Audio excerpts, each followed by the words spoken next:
प्रभु तेरी वाणी जीवन की रोटी, नैनों की ज्योति अंधेरा मिटाती।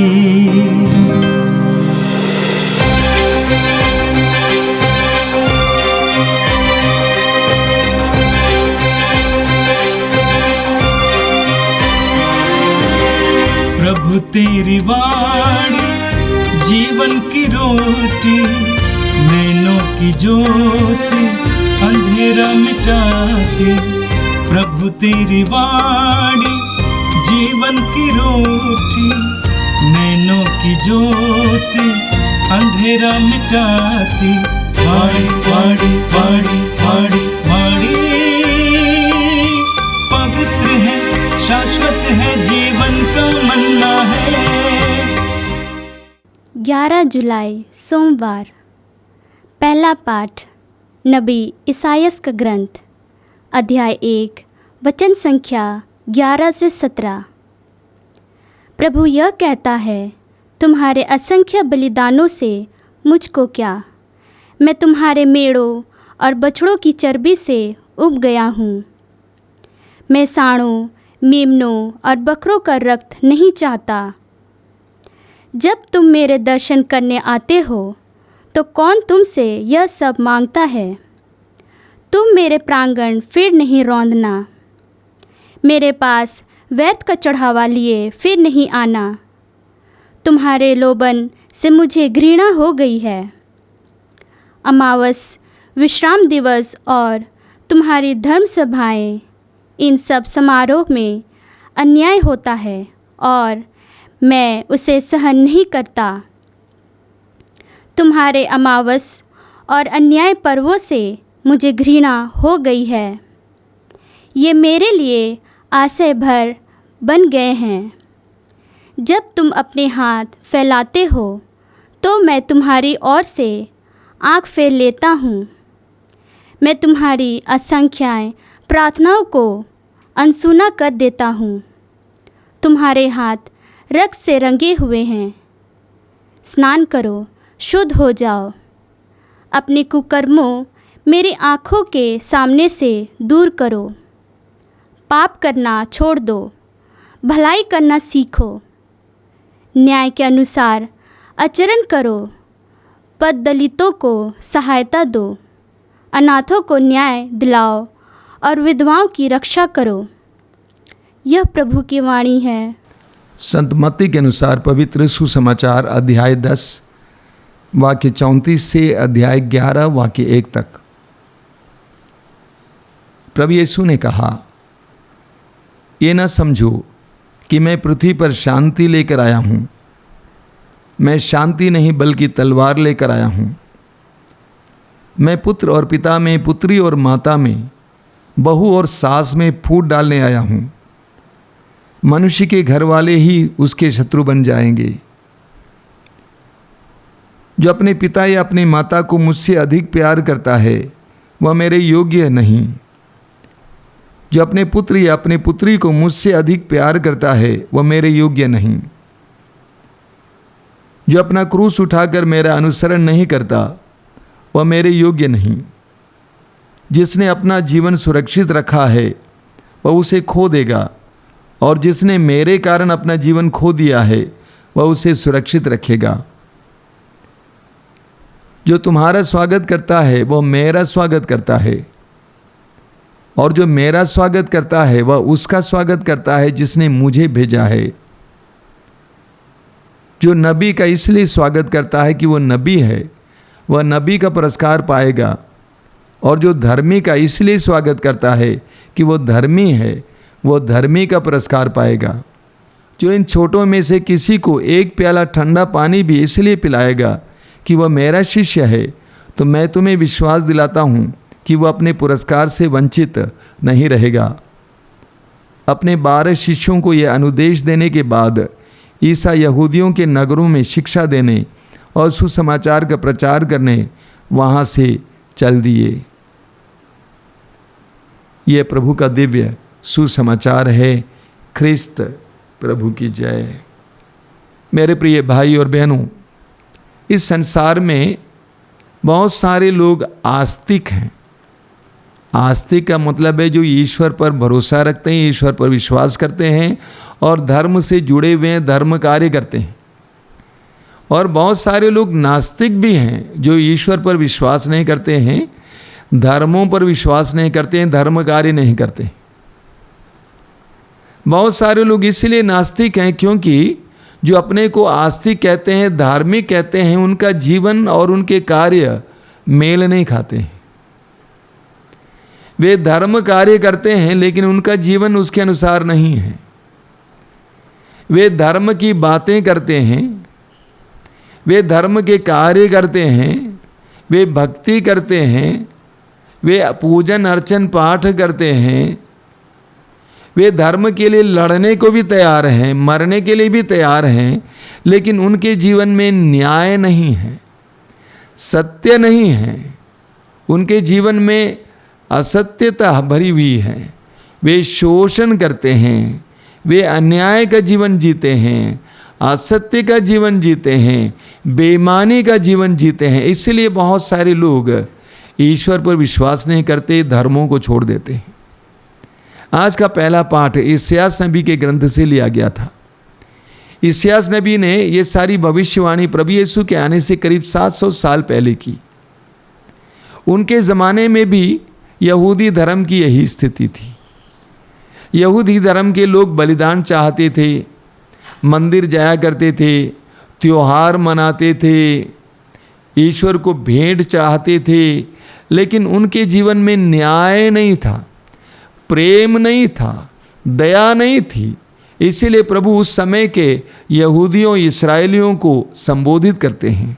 आज के पहले पाठ में आपने सुना, प्रभु कहते हैं, तुम्हारे असंख्य बलिदानों से मुझको किया, तुम्हारे असंख्य बलिदानों से मुझको किया। मैं तुम्हारे मेढ़ों और बछड़ों की चर्बी से ऊब गया हूँ। जो तुम बलिदान में चाहते हो, उन मेढ़ों और बछड़ों की चर्बी से मैं ऊब गया हूँ। मैं सांडों, मेमनों और बकरों का रक्त नहीं चाहता। मंदिर में सांड, मेमने और बकरे चढ़ाए जाते थे। प्रभु कहते हैं कि मैं इनका रक्त नहीं चाहता। जब तुम मेरे दर्शन करने आते हो तो कौन तुम में से यह सब मांगता है? तुम मेरे प्रांगण क्यों रौंदते हो? मेरे मंदिर को क्यों प्रदूषित करते हो? मेरे पास व्यर्थ का चढ़ावा लिए फिर नहीं आना। तुम्हारे लोबान से मुझे घृणा हो गई है। जो धुआं, लोबान की धुआं है, उससे मुझे घृणा हो गई है।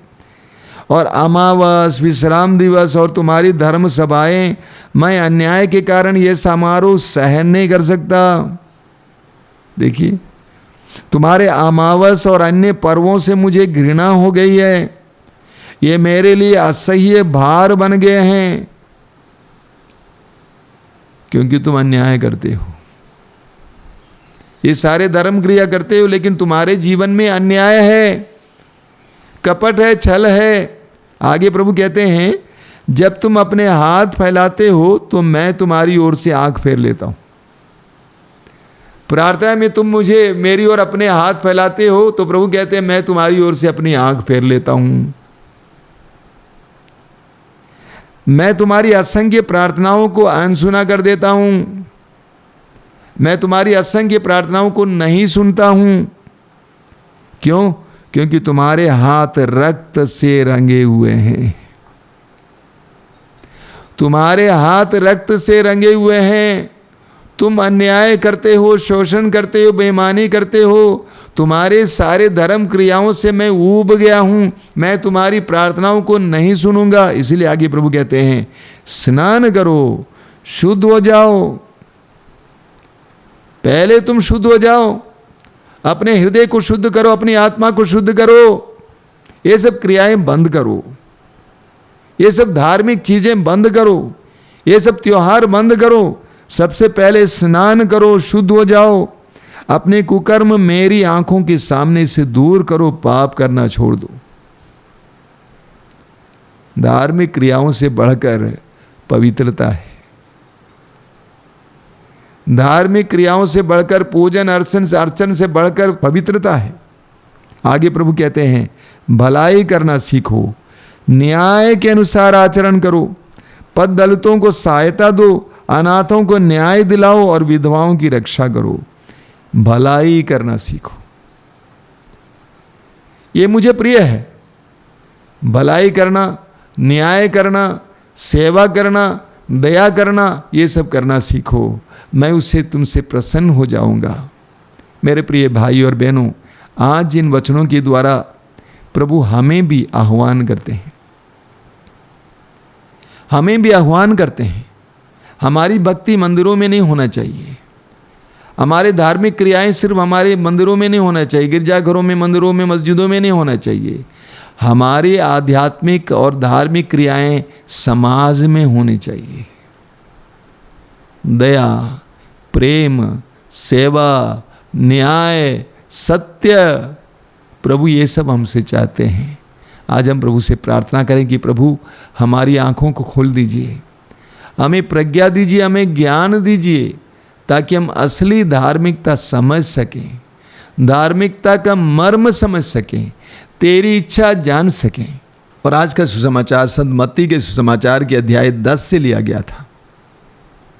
देखिए, प्रभु यीशु की शिक्षाएं संसार की शिक्षाओं और धारणाओं से भिन्न हैं।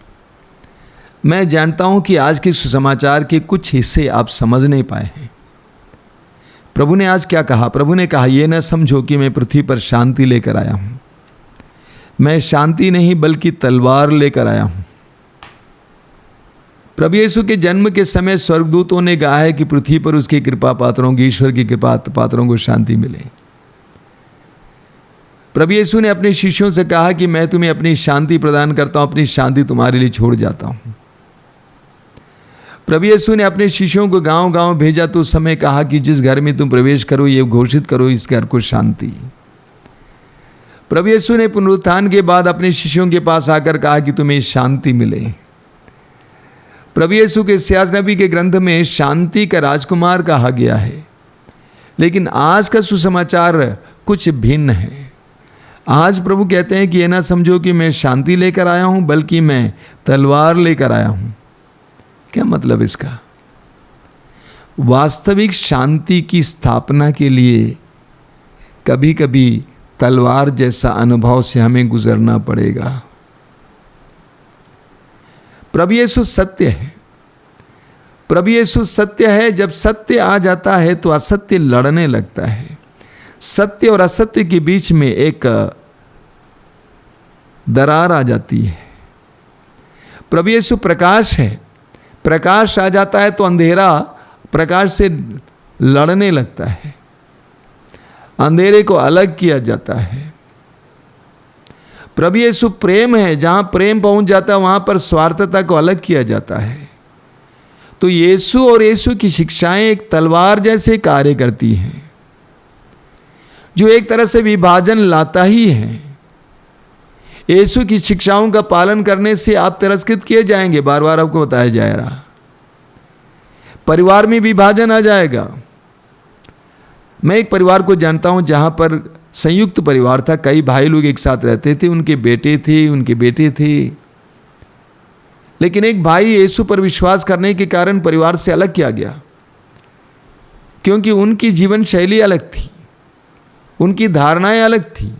वो बेईमानी को साथ देने को तैयार नहीं थे, उनको अलग किया गया। वो तलवार की तरह काम करता है।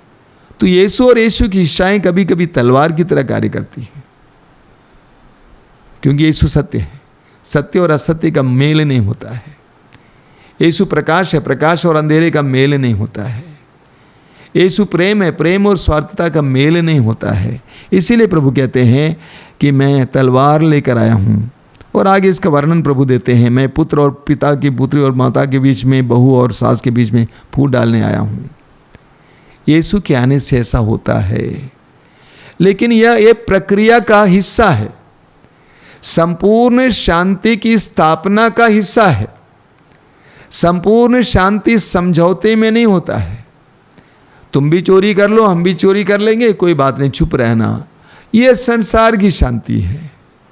सच्ची शांति की स्थापना में इस तलवार जैसा अनुभव हमें होगा। सच्ची शांति की स्थापना में तलवार जैसा अनुभव जरूर होगा समाज में भी, लेकिन यह एक सच्ची और शाश्वत शांति की स्थापना में प्रक्रिया का हिस्सा मात्र है। इसको समझना बहुत ज़रूरी है। आगे प्रभु कहते हैं, जो अपने पिता या अपने माता को मुझसे अधिक प्यार करता है वो मेरे योग्य नहीं। जो अपने पुत्र या अपने पुत्री को मुझसे अधिक प्यार करता है वो मेरे योग्य नहीं। कई लोग सोचते हैं कि प्रभु क्या कह रहे हैं, क्या मुझे अपने पिता और माता का से प्यार नहीं करना है? क्या मुझे अपने बच्चों से प्यार नहीं करना है? करना है, लेकिन पहला स्थान बच्चों और माँ बाप को नहीं देना चाहिए। पहला स्थान बच्चों और माँ बाप को देना धोखा खाना है। इस्यास नबी के ग्रंथ के अध्याय 2 वाक्य 22 में प्रभु कहते हैं, मनुष्य पर भरोसा मत रखो, मनुष्य नाक की सांस मात्र है। हमें सबसे पहले ईश्वर को प्यार करना है और अन्य उसके बाद आते हैं। आगे प्रभु कहते हैं, जो अपना क्रूस उठाकर मेरा अनुसरण नहीं करता वो मेरे योग्य नहीं है।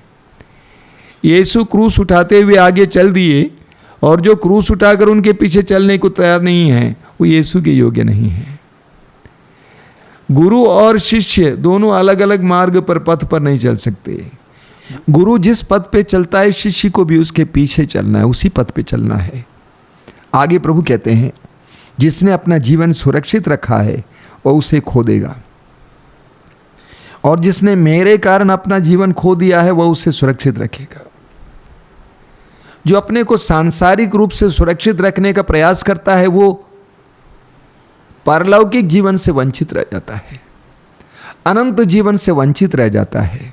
आगे प्रभु कहते हैं, जो तुम्हारा स्वागत करता है वो मेरा स्वागत करता है, और जो मेरा स्वागत करता है वो उसका स्वागत करता है जिसने मुझे भेजा है। यीशु के शिष्य को जो स्वागत करता है वो यीशु का स्वागत करता है और यीशु को भेजने वाले पिता का स्वागत करता है। आगे, जो नबी का इसीलिए स्वागत करता है कि वो नबी है और वो नबी का पुरस्कार पाएगा। धर्मी का इसलिए स्वागत करता है कि वो धर्मी है, वो धर्मी का पुरस्कार पाएगा। प्रभु क्या कहना चाहते हैं? प्रभु ये बताना चाहते हैं कि हमें दूसरों की सेवा ईश्वर के नाम पर करना है। हम उस व्यक्ति की सेवा नहीं कर रहे हैं, बल्कि उसमें निवास करने वाले उस ईश्वर की सेवा कर रहे हैं। वो व्यक्ति हमारे लिए महत्वपूर्ण है क्योंकि उसके अंदर ईश्वर का निवास है। चाहे वो नबी हो, चाहे वो धर्मी हो, चाहे वो छोटा बच्चा हो, चाहे वो विश्वासी हो, कोई भी हो, हमें उसमें ईश्वर का सानिध्य देखकर सेवा करने की आवश्यकता है। एक बार मदर तेरेसा से कहा गया कि मदर, आप जो काम करते हैं, गरीब से गरीब लोगों की सेवा करती थी, बहुत दयनीय अवस्था में पड़ी लोगों की सेवा करती थी। किसी ने कहा कि अगर हमें $100 मिल जाए तब भी हम ये काम नहीं कर पाते। मदर ने कहा कि मुझे हज़ारों डॉलर मिल जाए तब भी मैं नहीं कर पाती। मैं इसीलिए करती हूँ क्योंकि मैं उसमें यीशु को देखती हूँ। हम जो भी सेवा करते हैं, जो भी कार्य करते हैं, किसी को भी कुछ देते हैं, ईश्वर का सानिध्य महसूस करते हुए देते हैं, तो हमें उसके अनुसार पुरस्कार प्राप्त होगा। मेरे प्रिय भाई और बहनों, आज के दोनों पाठों के जरिए प्रभु ने हमें स्पर्श किया है। प्रभु से प्रार्थना कीजिए कि प्रभु मुझे प्रज्ञा का वरदान दीजिए, विवेक का वरदान दीजिए, ताकि मैं तेरे पवित्र वचनों को समझ सकूं, गहराई से ग्रहण कर सकूं, उसके अनुसार चल सकूं। आइए हम प्रार्थना करें। प्रभु यीशु, धन्यवाद देते हैं आज के सुंदर दिन के लिए, तेरी आशीषों के लिए धन्यवाद देते हैं, आज के दोनों पाठों के लिए धन्यवाद देते हैं, जो संदेश हमें मिले हैं धन्यवाद देते हैं। हम तुझसे प्रार्थना करते हैं, हमें ईमानदार बना, अपने धार्मिक क्रियाओं में, अपने धार्मिक जीवन में, अपने आध्यात्मिक जीवन में ईमानदार बना।